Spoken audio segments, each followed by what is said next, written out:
Hello, അസ്സലാമു അലൈക്കും. എന്തൊക്കെയുണ്ട് വിശേഷങ്ങൾ? എല്ലാവർക്കും സുഖം തന്നെയല്ലേ? ഞാനിന്നൊരു ബീഫ് ബിരിയാണിൻ്റെ വിശേഷങ്ങളായിട്ടാണ് വന്നിട്ടുള്ളത്.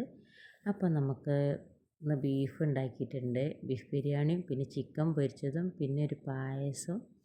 അപ്പോൾ അതിൻ്റെയൊക്കെ വിശേഷങ്ങളാണ് ആയിട്ടാണ് ഇന്ന് വന്നിട്ടുള്ളത്. അതിനുവേണ്ടി ആദ്യം നമ്മുടെ ബീഫ് കഴുകി വൃത്തിയാക്കി നമുക്ക് മാറ്റിയേക്കാം. ബിരിയാണിക്കാകുമ്പോൾ വലിയ കഷ്ണമാക്കി നമുക്ക് മുറിച്ച് വെക്കണം. അതിനുശേഷം ഒരു കുക്കർ എടുത്ത് അതിലേക്ക് 1 ടീസ്പൂൺ മുളക് പൊടി, 1/2 ടീസ്പൂൺ മഞ്ഞൾപ്പൊടി, 1/2 ടീസ്പൂൺ മല്ലിപ്പൊടി. അപ്പോൾ ഇവ ഇട്ടതിന് ശേഷം പാകത്തിന് ഉപ്പിട്ട് കൊടുക്കണം. ഉപ്പ് ഓരോരുത്തരുടെ ഇഷ്ടത്തിനനുസരിച്ചാണ്. പിന്നെ പോരാത്തതിന് നമ്മൾ ബിരിയാണി ഉണ്ടാക്കുമ്പോൾ ബിരിയാണിൻ്റെ മസാലയിൽ ഉപ്പിടും. ഇപ്പോൾ ഈ ഇറച്ചിക്ക് കുറച്ചൊന്ന് വെന്ത് കിട്ടാൻ വേണ്ടിയിട്ട് അതിന് പാകത്തിന് മാത്രമുള്ള ഉപ്പ് ഞാൻ ഇടുന്നുള്ളൂ. അതിനുശേഷം ഗരം മസാല ഇട്ടിട്ടുണ്ട്. അതായത് ഗ്രാമ്പൂ, പട്ട, ഏലക്കായ്, പെരുംജീരകം പൊടിച്ചതാണത്. എന്നിട്ട് നമുക്ക് കുക്കറിലിട്ട് ഒരു 5 വിസിലടിച്ച് വയ്ക്കാം. അതിന് ശേഷം ഞാൻ സവാള എടുത്തിട്ടുണ്ട്. എന്നിട്ട് നമുക്ക് ആ സവാള ചെറുതാക്കി അരിഞ്ഞ് മാറ്റി എടുത്ത് വയ്ക്കാം. കാരണം കൂടുതൽ മസാല വേണമെങ്കിൽ കൂടുതൽ സവാള എടുക്കാം. ഞാൻ ശരിക്കും എടുക്കൽ 1 കിലോ അരിക്ക് 5 സവാളയാണ്. ചെറുതാണെങ്കിൽ വലുതാവുമ്പോൾ 4 എണ്ണം. അപ്പോൾ നമുക്കത് അരിഞ്ഞ് മാറ്റി എടുത്ത് വയ്ക്കാം. അപ്പോൾ ഞാൻ 1 കിലോൻ്റെ മേലെ എടുത്തുകൊണ്ടാണ് കുറച്ച് നമുക്ക് മസാല എടുത്ത് വയ്ക്കാൻ വേണ്ടി കൂടുതൽ എടുത്തത്. പിന്നെ ഞാനൊരു 5 തക്കാളി എടുത്തിട്ടുണ്ട്. അപ്പോൾ അത് നമുക്ക് ചെറുതാക്കി ഒന്ന് അരിഞ്ഞ് മാറ്റി വയ്ക്കാം. നമ്മൾ ബിരിയാണി ഉണ്ടാക്കുമ്പോൾ നമ്മളിതെല്ലാം റെഡിയാക്കി വെച്ചതിന് ശേഷം അപ്പോൾ പെട്ടെന്ന് നമുക്ക് പരിപാടി ചെയ്യും. അല്ലെങ്കിൽ ഓരോന്ന് അതിനായിട്ട് എടുക്കുമ്പോൾ ശരിയായി കിട്ടാൻ കുറച്ച് പണിയാണ്.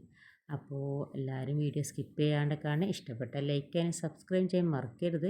പിന്നെ ഞാൻ കുറച്ച് പച്ചമുളക് എടുത്തിട്ടുണ്ട്, ഇഞ്ചി എടുത്തിട്ടുണ്ട്, വെളുത്തുള്ളി എടുത്തിട്ടുണ്ട്. ഈ പച്ചമുളക് നല്ല എരിവുള്ളതിൻ്റെ ഞാൻ കുറച്ച് എടുത്തിട്ടുള്ളൂ. അപ്പോൾ നമ്മളിതൊക്കെ അരിഞ്ഞ് റെഡിയാക്കി വെച്ചതിന് ശേഷം ഞാൻ അണ്ടിപ്പരിപ്പും മുന്തിരി ഒന്ന് വറുത്തെടുത്ത് വെച്ചിട്ടുണ്ട്, ഒന്ന് ഡെക്കറേറ്റ് ചെയ്യാൻ വേണ്ടിയിട്ട്. പിന്നെ കുറച്ച് സവാള കനം കുറഞ്ഞ് അരിഞ്ഞിട്ട് അതും ഞാൻ നെയ്യിൽ വാട്ടിയെടുത്ത് മാറ്റി വെച്ചിട്ടുണ്ട്. പിന്നെ അതിന് ശേഷം നമുക്ക് ഇഞ്ചി വെളുത്തുള്ളി പേസ്റ്റ് റെഡിയാക്കി വയ്ക്കാം. അതിന് വേണ്ടി നമുക്ക് വെളുത്തുള്ളി ഇട്ട് വെച്ചിട്ടുണ്ട്, പിന്നെ ഇഞ്ചി എടുത്ത് വെച്ചിട്ടുണ്ട്. എന്നിട്ട് നമുക്ക് കുറച്ച് പെരുംജീരകം കൂടി ഇട്ടിട്ട് നമുക്ക് നല്ലതുപോലെ ഒന്ന് അരച്ച് പേസ്റ്റ് പോലെ ആക്കി നമുക്ക് എടുത്ത് മാറ്റി വയ്ക്കാം. അപ്പോൾ ഞാനത് കൂടുതൽ അരച്ച് വയ്ക്കണം. അപ്പോൾ കുറച്ച് നമുക്ക് എടുത്ത് വയ്ക്കാൻ വേണ്ടിയിട്ടാണ്. പിന്നെ എന്തെങ്കിലും ആവശ്യം ഉണ്ടാകുമ്പോൾ നമുക്ക് പെട്ടെന്ന് എടുക്കാമല്ലോ. അപ്പോൾ ഞാൻ കൂടുതൽ അരച്ച് വെച്ചിട്ടുണ്ട്. അതിന് ശേഷം നമുക്കൊരു ചെമ്പട്ടി എടുത്തിട്ടുണ്ട്. അതിലേക്ക് ഞാൻ കുറച്ച് നെയ്യ് ഒഴിച്ച് കൊടുത്തിട്ടുണ്ട്. അതിൽ നമ്മൾ നേരത്തെ നെയ്യിൽ ഉള്ളി വറുത്തതിൻ്റെതാണ് കേട്ടോ.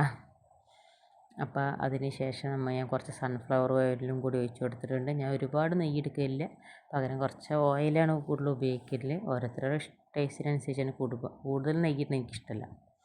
അപ്പോൾ പിന്നെ അതിന് ശേഷം നമ്മൾ അരിഞ്ഞ് വെച്ചിട്ടുള്ള സവാള ഇതിലേക്ക് ഇട്ട് കൊടുത്തിട്ടുണ്ട്. അതിന് ശേഷം നല്ലതുപോലെ ഒന്ന് മിക്സ് ആക്കിയതിന് ശേഷം പെട്ടെന്ന് വാടി കിട്ടാൻ വേണ്ടി നമുക്ക് കുറച്ച് ഉപ്പിട്ട് കൊടുക്കാം. ഉപ്പിട്ടതിന് ശേഷം നമുക്കൊന്ന് കുറച്ച് നേരം മൂടി വെച്ച് കൊടുക്കാം. അപ്പോൾ അവിടെ ഇരുന്നിട്ട് അതൊന്ന് സെറ്റായി വരും.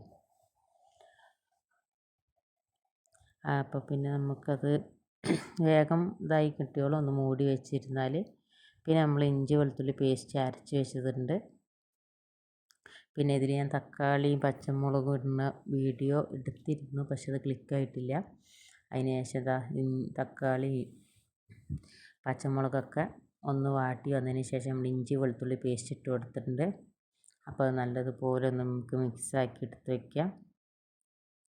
ഇതുപോലെ ഇടയ്ക്കൊക്കെ ഒരു അബദ്ധം പറ്റലുണ്ട്. വീഡിയോ എടുത്തെന്ന് വിചാരിച്ചിട്ട് നമ്മൾ നിൽക്കും, എഡിറ്റ് ചെയ്യാൻ നേരത്ത് വീഡിയോസുകളൊന്നും കാണാനുണ്ടാവില്ല. പിന്നെ നമുക്ക് കുറച്ച് മുളക് പൊടി ഇടാം. കാരണം കുറച്ച് മുളക് പൊടി നമ്മൾ ബീഫിലിട്ടിട്ടുണ്ട്. പിന്നെ 1 ടീസ്പൂൺ മുളക് പൊടി, 1 ടീസ്പൂൺ മല്ലിപ്പൊടി, 1/2 ടീസ്പൂൺ മഞ്ഞൾപ്പൊടിയും കൂടി നമുക്ക് ഇട്ട് കൊടുക്കാം കേട്ടോ. അപ്പോൾ ഗ്യാസ് കുറച്ചിട്ട് വേണം ഇതൊക്കെ ചെയ്യാൻ, അല്ലെങ്കിൽ അടി പിടിച്ച് പോകും. പിന്നെ ബീഫായതുകൊണ്ട് കുറച്ചും കൂടി മല്ലിപ്പൊടി ഇടുന്നത് നല്ലതാണ്. ഒരു പ്രത്യേക ടേസ്റ്റാണ് മല്ലിപ്പൊടി കുറച്ചിടുമ്പോൾ. അപ്പോൾ അതിന് ശേഷം പിന്നെ ഗ്രാമ്പൂ, പട്ട, ഏലക്കായ്, പെരുംജീരകം പൊടിച്ച പൊടിയും കൂടി ഞാൻ ഇട്ട് കൊടുത്തിട്ടുണ്ട്. എന്നിട്ട് നമുക്കത് നല്ലതുപോലെ ഒന്ന് മിക്സാക്കി വയ്ക്കാം. പിന്നെ ഇതിലേക്ക് ആവശ്യമായ ഇലകൾ ഞാൻ എടുത്ത് കൊടുന്ന് വെച്ചിട്ടുണ്ട്. നമ്മുടെ വീട്ടിലുണ്ടായതാണ്. വേപ്പില, പിന്നെ കൈതോല, പിന്നെ ഉണ്ടായ മല്ലിയില, പുതിനയില.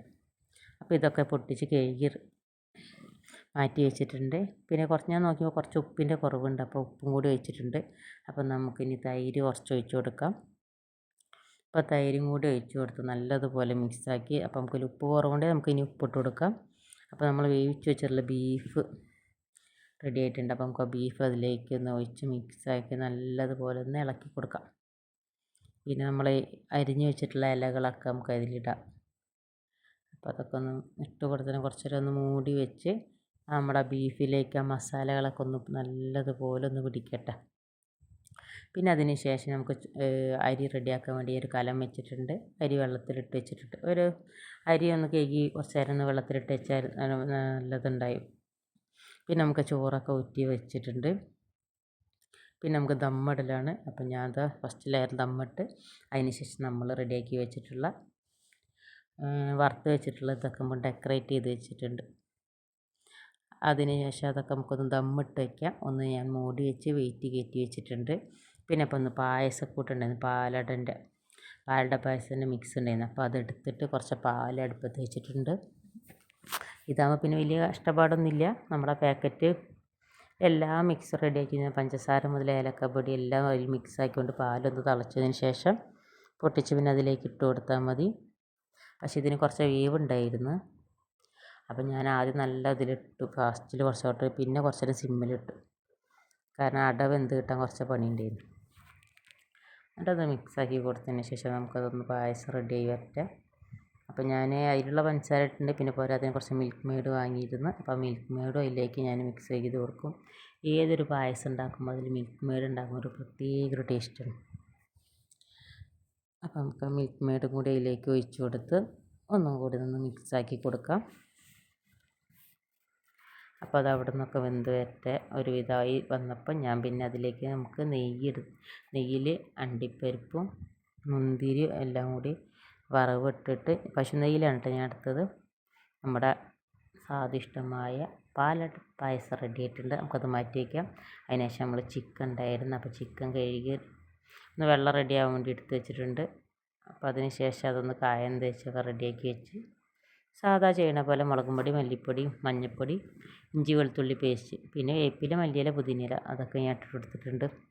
അപ്പോൾ പൊരിക്കുന്ന വീഡിയോ ഒന്നും എടുത്തിട്ടില്ല. പിന്നെ ഇന്നത്തെ വിഷയത്തിലുള്ള അപ്പോൾ എല്ലാവർക്കും അസ്സലാമു അലൈക്കും.